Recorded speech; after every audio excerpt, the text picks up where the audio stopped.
Good morning everyone. Class 9 State syllabusൽ history ideas and early states അതിൽ part 3 ആണ്. Page number 35 മുതലാണ് നമ്മൾ ഇന്ന് പഠിക്കാൻ പോകുന്നത്. നമുക്കപ്പോൾ പാഠഭാഗത്തിലേക്ക് കടക്കാം. Administrative system in the Mahajanapadas, അതായത് മഹാജനപദങ്ങളിലെ ഭരണ സംവിധാനം. Contemporary works provide some information about the administrative systems of the Mahajanapadas. സമകാലിക കൃതികൾ മഹാജനപദങ്ങളിലെ ഭരണ സമ്പ്രദായത്തെക്കുറിച്ച് ചില വിവരങ്ങൾ നൽകുന്നുണ്ട്. An efficient system of tax collection and a standing army developed during this time. അക്കാലത്ത് കാര്യക്ഷമമായ നികുതി പിരിവ് സമ്പ്രദായവും സ്ഥിര സൈന്യവും നിലവിൽ വന്നു. The word beli found in Pali text means tax. Baga was another type of tax. പാലി ഭാഷയിൽ രചിക്കപ്പെട്ട ഗ്രന്ഥങ്ങളിൽ കാണുന്ന ബലി എന്ന പദം നികുതിയെയാണ് അർത്ഥമാക്കുന്നത്. ഭാഗ എന്നത് മറ്റൊരു തരം നികുതിയായിരുന്നു. Grains and cattle were mainly paid as tax. Those who lived in the forest paid forest produce as taxes while artisans worked for the king on fixed days. ധാന്യങ്ങൾ, കന്നുകാലികൾ എന്നിവയായിരുന്നു മുഖ്യമായും നികുതിയായി നൽകിയിരുന്നത്. വനങ്ങളിൽ താമസിച്ചിരുന്നവർ വനവിഭവങ്ങൾ നികുതിയായി നൽകിയപ്പോൾ കരകൗശല തൊഴിലാളികൾ നിശ്ചിത ദിവസം രാജാവിനായി ജോലി ചെയ്തു. There were many officials for carrying out administration. ഭരണനിർവഹണത്തിനായി ധാരാളം ഉദ്യോഗസ്ഥർ ഉണ്ടായിരുന്നു. The work ശതപഥ ബ്രാഹ്മണ mentions സേനാനി, പുരോഹിത and Gramani who assisted the king. Mahajanapadas had forts and capital cities. ശതപഥ ബ്രാഹ്മണ എന്ന കൃതിയിൽ രാജാവിനെ സഹായിച്ചിരുന്ന സേനാനി, പുരോഹിതൻ, ഗ്രാമണി എന്നിവരെ പരാമർശിക്കുന്നുണ്ട്. മഹാജനപദങ്ങൾക്ക് കോട്ടകളും തലസ്ഥാന നഗരികളും ഉണ്ടായിരുന്നു. അടുത്തതായിട്ട് the rise of Magadha. The 16 Mahajanapadas were constantly engaged in wars for dominance. മഗധയുടെ വളർച്ച. 16 മഹാജനപദങ്ങൾ തമ്മിൽ അധികാരത്തിനു വേണ്ടി നിരന്തരം യുദ്ധങ്ങളിൽ ഏർപ്പെട്ടിരുന്നു. Magadha was the ultimate winner. Find the location of Magadha from map 1. Identify the present Indian state to which Magadha belonged. അപ്പോൾ ഇതിൽ അന്തിമമായി വിജയിച്ചത് മഗധയായിരുന്നു. ഭൂപടം 1 നിന്ന് മഗധയുടെ സ്ഥാനം കണ്ടെത്താനാണ് പറഞ്ഞിരിക്കുന്നത്. മഗധ ഇന്നത്തെ ഏത് സംസ്ഥാനത്തിൽ ഉൾപ്പെടുന്ന പ്രദേശമായിരുന്നുവെന്ന് കണ്ടെത്താനും പറയുന്നുണ്ട്. Magadha was a fertile region with good rainfall. There were large deposits of iron ore also. നല്ല മഴ ലഭിക്കുന്ന ഉൽപാദനക്ഷമതയുള്ള പ്രദേശമായിരുന്നു മഗധ. കൂടാതെ ധാരാളം ഇരുമ്പയിര നിക്ഷേപവും ഉണ്ടായിരുന്നു. Hence the iron needed for tools and weapons were readily available. Elephants were an important factor in war in those days. Elephants were available in large numbers in the forest of Magadha. അതിനാൽ ഉപകരണങ്ങൾക്കും ആയുധങ്ങൾക്കും ആവശ്യമായ ഇരുമ്പ് അവിടെ തന്നെ ലഭ്യമായിരുന്നു. അക്കാലത്ത് യുദ്ധങ്ങളിൽ ആനകൾ പ്രധാന ഘടകമായിരുന്നു. മഗധയിലെ വനങ്ങളിൽ ആനകൾ യഥേഷ്ടമുണ്ടായിരുന്നു. This ensured Magadhan victory in battles. The Ganga and its tributaries provided easy transportation of goods. Magadha also had efficient rulers like Bimbisara and Ajatashatru. ഇത് മഗധയുടെ യുദ്ധവിജയം ഉറപ്പാക്കി. ഗംഗയും അതിൻ്റെ പോഷക നദികളും ചരക്ക് ഗതാഗത സൗകര്യങ്ങൾ ഉറപ്പുവരുത്തുകയും ചെയ്തു. ബിംബിസാരൻ, അജാതശത്രു തുടങ്ങിയ കഴിവുറ്റ ഭരണാധികാരികളും മഗധയിൽ ഉണ്ടായിരുന്നു. അടുത്തതായിട്ട് താഴെ ബോക്സിലുള്ളത് dynasties and prominent kings of Magadha, അതായത് മഗധയിലെ രാജവംശങ്ങളും പ്രധാന രാജാക്കന്മാരുമാണ്. അതിലൊന്നാമത്തെ ഹര്യങ്ക രാജവംശം, ഹര്യങ്ക ഡൈനാസ്റ്റിയാണ്. അതിൽ ഉള്ള രാജാക്കന്മാർ ബിംബിസാരൻ, അജാതശത്രു. പിന്നെ ശിശുനാഗ ഡൈനാസ്റ്റി, ശിശുനാഗ രാജവംശം, ശിശുനാഗൻ ആണ് അവിടുത്തെ രാജാവ്. നന്ദ ഡൈനാസ്റ്റി, നന്ദ രാജവംശം, മഹാപത്മനന്ദ. അടുത്തതായിട്ട് from Magadha to the Maurya kingdom, മഗധയിൽ നിന്ന് മൗര്യ രാജ്യത്തിലേക്ക്. Magadha was ruled by various dynasties. മഗധയിൽ വിവിധ രാജവംശങ്ങൾ ഭരണം നടത്തിയിരുന്നു. Chandragupta Maurya defeated Dhanananda, the last ruler of the Nanda dynasty in 321 BCE and founded the Maurya kingdom. അവയിൽ നന്ദ വംശത്തിലെ അവസാനത്തെ ഭരണാധികാരിയായിരുന്ന ധനനന്ദനെ പരാജയപ്പെടുത്തി BCE 321 ചന്ദ്രഗുപ്ത മൗര്യർ മൗര്യരാജ്യം സ്ഥാപിച്ചു. This is a big and beautiful city. There is a big wall surrounding this city. It has 64 entrance gates and many towers. The 2 and 3 stored houses are built of wood and mud blocks. The king's palace is also made of wood. ഇത് മനോഹരമായ വലിയ നഗരമാണ്. ഈ നഗരത്തെ ചുറ്റി വലിയൊരു മതിലുണ്ട്. ഇതിന് 64 പ്രവേശന കവാടങ്ങളും ധാരാളം ഗോപുരങ്ങളുമുണ്ട്. 2-3 നിലകളുള്ള വീടുകൾ നിർമ്മിച്ചിരിക്കുന്നത് മരവും ചെളിക്കട്ടകളും ഉപയോഗിച്ചാണ്. രാജാവിൻ്റെ കൊട്ടാരവും മരം കൊണ്ട് നിർമ്മിച്ചതാണ്. Above is the description of the Greek envoy Megasthenes about the city of Pataliputra, present-day Patna, the capital of the Maurya kingdom. Arthashastra written by Kaudilya, inscriptions of Emperor Ashoka and coins in circulation at that time help in the study of the history of the Maurya kingdom. Maurya രാജ്യത്തിൻ്റെ തലസ്ഥാനമായ പാടലിപുത്രം, ഇന്നത്തെ Patna നഗരത്തെക്കുറിച്ച് Megasthenes എന്ന Greek രാജപ്രതിനിധിയുടെ വിവരണമാണ് മുകളിൽ പറഞ്ഞിരുന്നത്. കൗഡില്യൻ എഴുതിയ അർത്ഥശാസ്ത്രം, അശോക ചക്രവർത്തിയുടെ ലിഖിതങ്ങൾ, അക്കാലത്ത് പ്രചാരത്തിൽ ഉണ്ടായിരുന്ന നാണയങ്ങൾ തുടങ്ങിയവ മൗര്യ രാജ്യത്തിൻ്റെ ചരിത്ര പഠനത്തിന് സഹായിക്കുന്നു. ഇനി അടുത്തതായിട്ട് അർത്ഥശാസ്ത്ര ആൻഡ് സപ്താംഗ തിയറി, അർത്ഥശാസ്ത്രവും സപ്താംഗ സിദ്ധാന്തവും.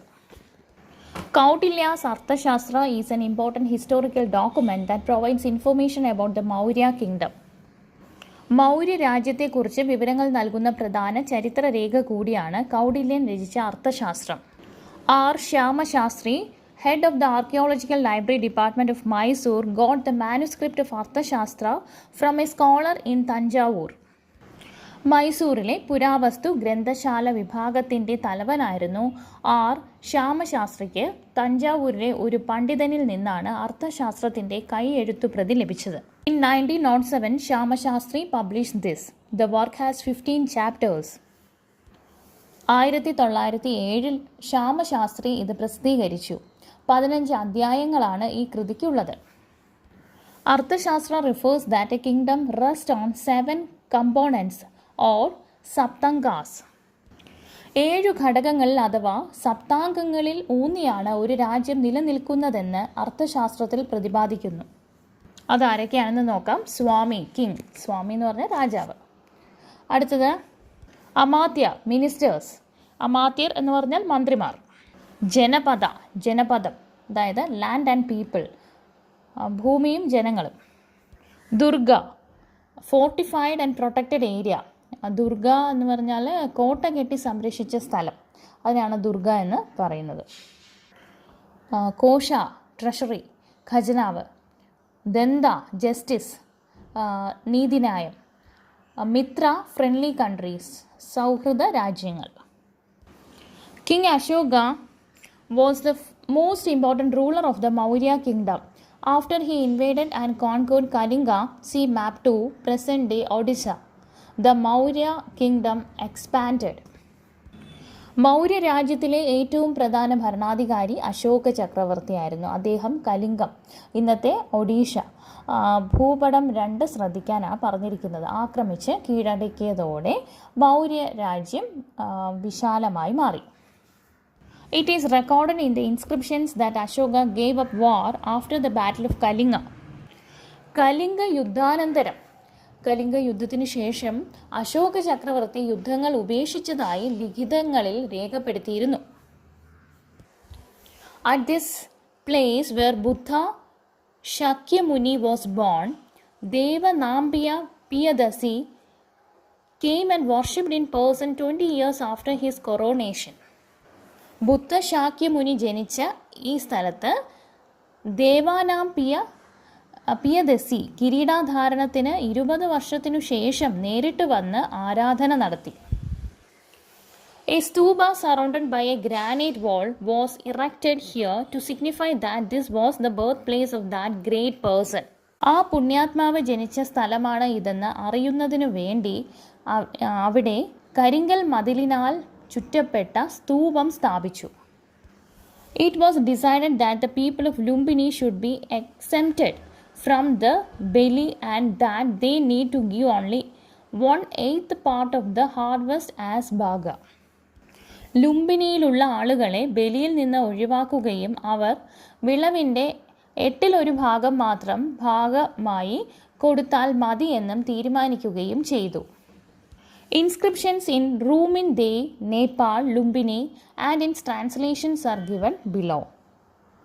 എന്ന് വെച്ചാൽ നേപ്പാളിലെ റൂമിൻ ദേയിലെ ലുംബിനി ലിഖിതവും അതിൻ്റെ പരിഭാഷയുമാണ് മുകളിൽ നൽകിയിരിക്കുന്നത്. ഇനി നമുക്ക് നെക്സ്റ്റ് പേജ് നോക്കാം. അടുത്തതായിട്ട് Mauryan rule. You have seen that Maurya kingdom was vast. Now let us look at the system of administration. Maurya ഭരണമാണ്. മൗര്യ രാജ്യം വിശാലമായിരുന്നുവെന്ന് നമുക്ക് കാണാൻ കഴിയും. ഇനി നമുക്ക് അവരുടെ ഭരണ സംവിധാനം എങ്ങനെയായിരുന്നുവെന്ന് നോക്കാം. As you know, our country is divided into various states for administrative convenience and all states have capitals. ഭരണ സൗകര്യത്തിനായി നമ്മുടെ രാജ്യത്തെ വിവിധ സംസ്ഥാനങ്ങളായി വിഭജിച്ചിട്ടുണ്ടല്ലോ. മാത്രമല്ല സംസ്ഥാനങ്ങൾക്കെല്ലാം തലസ്ഥാനങ്ങളുമുണ്ട്. The Maurya kingdom was also divided into various provinces in this way. Such provinces were under the control of the governors. Pataliputra, the capital, was under the direct control of the emperor. Maurya രാജ്യവും ഇത്തരത്തിൽ വിവിധ പ്രവിശ്യകളായി വിഭജിച്ചിരിക്കുന്നു. ഇത്തരം പ്രവിശ്യകൾ ഗവർണർമാരുടെ നിയന്ത്രണത്തിൽ കീഴിലായിരുന്നു. തലസ്ഥാനമായ പാടലിപുത്രം ചക്രവർത്തിയുടെ നേരിട്ടുള്ള നിയന്ത്രണത്തിലായിരുന്നു. നെക്സ്റ്റ് ബോക്സിനുള്ളിൽ അശോകൻ ഇൻസ്ക്രിപ്ഷൻസ്, അശോക ലിഖിതങ്ങൾ എന്താണെന്ന് നോക്കാം. A large number of stone inscriptions of Ashoka have been discovered from various parts of the Indian subcontinent. They are written in Brahmi, Kharoshti and Aramic scripts. Ashoka ചക്രവർത്തിയുടേതായ ധാരാളം ശിലാലിഖിതങ്ങൾ ഇന്ത്യൻ ഉപഭൂഖണ്ഡത്തിൻ്റെ വിവിധ ഭാഗങ്ങളിൽ നിന്ന് ലഭിച്ചിട്ടുണ്ട്. ബ്രാഹ്മി, ഖരോഷ്ടി, അരാമിക് ലിപികളിലാണ് ഇവ രചിച്ചിട്ടുള്ളത്. The Ashokan inscriptions were first read in 1838 by the British epigraphist James Prinsep. Most of the inscriptions refer to the king as Devanampriya, beloved of God. Ashoka ലിഖിതങ്ങൾ ആദ്യമായി വായിച്ചത് 1838 ബ്രിട്ടീഷുകാരനായ James Prinsep ആണ്. ഭൂരിഭാഗം ലിഖിതങ്ങളിലും ദേവാനാം പ്രിയ എന്നാണ് രാജാവിനെ പരാമർശിച്ചിരിക്കുന്നത്.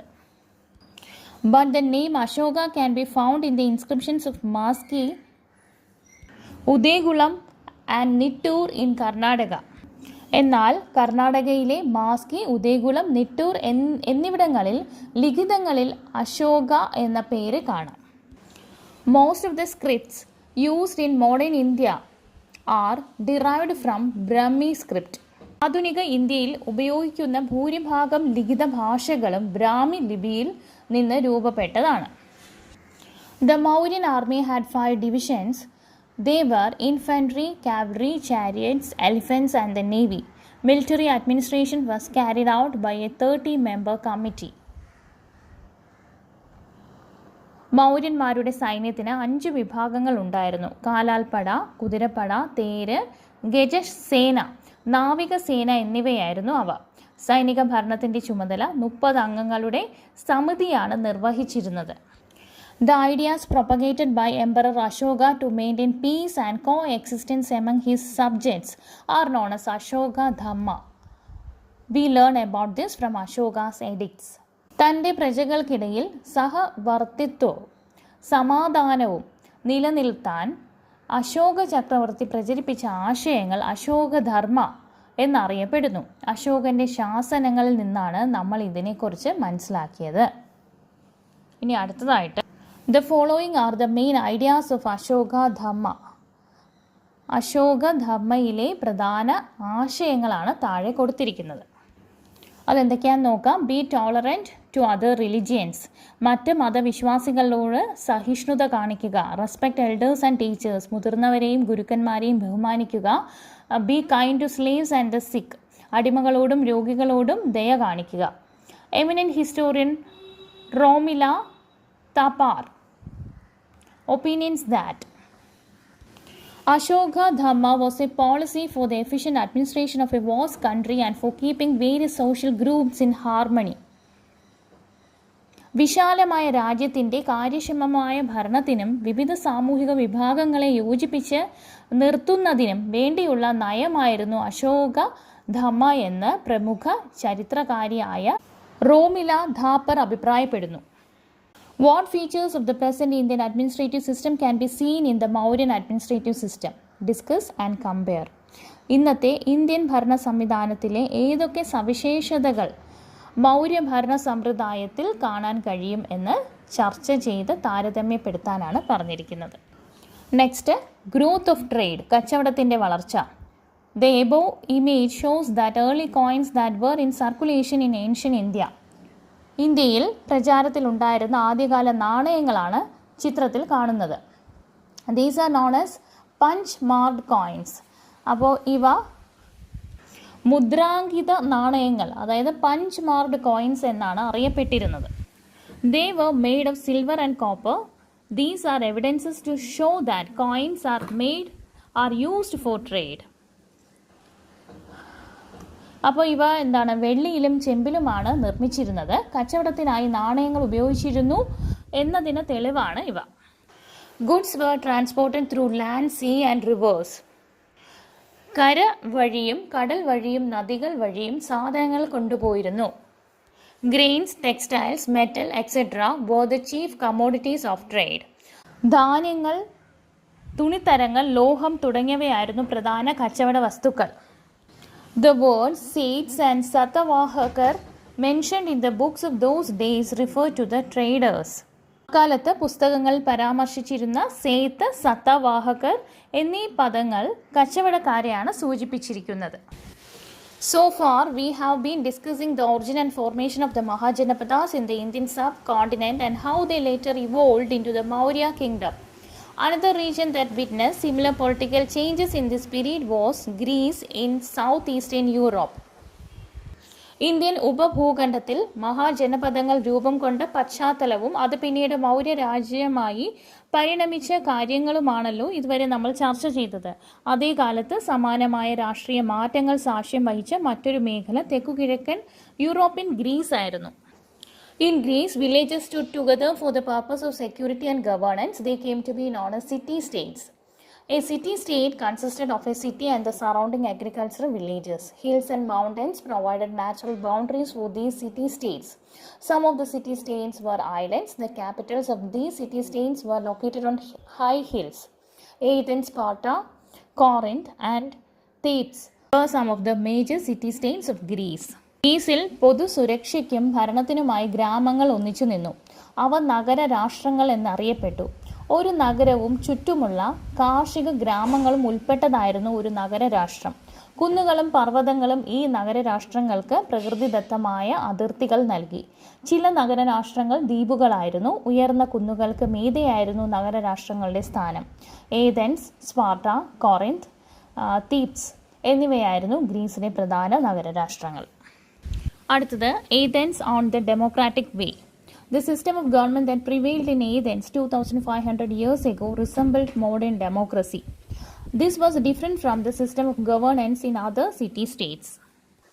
അതായത് ജനാധിപത്യ വഴിയിലെ ഏഥൻസ്. 2500 വർഷങ്ങൾക്ക് മുമ്പ് ഗ്രീസിലെ ഏഥൻസിൽ നിലനിന്നിരുന്ന ഭരണ സമ്പ്രദായം ആധുനിക ജനാധിപത്യത്തോട് സാമ്യമുള്ള ഒന്നായിരുന്നു.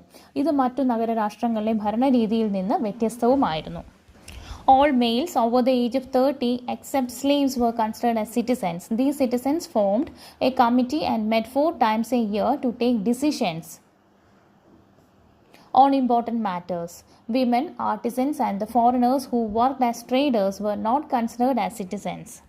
അടിമകൾ അല്ലാതെ 30 വയസ്സുള്ള എല്ലാ പുരുഷന്മാരെയും പൗരന്മാരായി കണക്കാക്കിയിരുന്നു. ഈ പൗരന്മാർ ഉൾപ്പെട്ട സമിതിയായിരുന്നു പ്രധാന കാര്യങ്ങൾ തീരുമാനം കൈക്കൊണ്ടിരുന്നത്. ഇതിനായി വർഷത്തിൽ 4 തവണ ഇവർ യോഗം ചേർന്നിരുന്നു. സ്ത്രീകൾ, കരകൗശല തൊഴിലാളികൾ, കച്ചവടക്കാരായി പ്രവർത്തിച്ചിരുന്ന വിദേശികൾ തുടങ്ങിയവരെ പൗരരായി കണക്കാക്കിയിരുന്നില്ല. As an important center of trade in the Mediterranean region, Athens was a prosperous city-state. Many in Athens were skilled in shipbuilding and seafaring. Mediterranean see പ്രദേശത്തെ കച്ചവടത്തിൻ്റെ പ്രധാന കേന്ദ്രം എന്ന നിലയിൽ ഏഥൻസ് സമ്പന്നമായ നഗരരാഷ്ട്രമായിരുന്നു. കപ്പൽ നിർമ്മാണത്തിലും കടൽ യാത്രയിലും വൈദഗ്ധ്യമുള്ള നിരവധി പേർ ഏഥൻസിലുണ്ടായിരുന്നു. They constantly traveled to nearby areas and gathered new ideas and skills. Many thinkers from other regions were attracted to Athens. They were known as sophists. Herodotus, who is considered as the father of history, is one of those thinkers who reached Athens in this way. മറ്റു പ്രദേശങ്ങളിൽ നിന്ന് നിരവധി ചിന്തകർ ഏഥൻസിലേക്ക് ആകർഷിക്കപ്പെട്ടിരുന്നു. സോഫിസ്റ്റുകൾ എന്നാണ് ഇവർ അറിയപ്പെട്ടിരുന്നത്. ഇത്തരത്തിൽ ഏഥൻസിൽ എത്തിച്ചേർന്ന ചിന്തകരിൽ ഒരാളാണ് ചരിത്രത്തിൻ്റെ പിതാവായി കണക്കാക്കുന്ന ഹെറോഡോട്ടസ്. ഓക്കെ, അപ്പോൾ നമ്മുടെ ചാപ്റ്റർ ഇവിടെ കഴിഞ്ഞിരിക്കുകയാണ്. Thanks for watching.